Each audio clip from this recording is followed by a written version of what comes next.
अस्सलामुअलैकुम। Asia 41 news के साथ मैं हूं आपकी मेज़बान मुतरबा यूसुफ। खबर शामिल करते हैं जंग से। हमारे रिपोर्टर राना शाहिद के मुताबिक फवारा चौक हफीज सेंटर में कपड़ों की बुटीक में आग लगने की इत्तला पर रेस्क्यू टीम रवाना।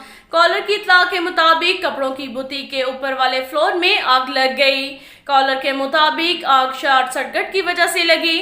रेस्क्यू 1122 की टीम ने बर वक्त रिस्पॉन्स देकर जाए हादसा पर पहुंचकर रेस्क्यू ऑपरेशन शुरू किया। रेस्क्यू 1122 के एहलकारों ने पेशा वराना महारत से फायर फाइटिंग करके आग पर मुकम्मल कंट्रोल कर लिया। आग पर कंट्रोल करने के बाद कूलिंग का अमल जारी है। रेस्क्यू ऑपरेशन की निगरानी डिस्ट्रिक्ट इमरजेंसी ऑफिसर कर रहे हैं। अब तक के लिए इतना ही काफ़ी है। मिलते हैं अगले बुलेटिन में, हमारे साथ रहिएगा। अल्लाह हाफिज।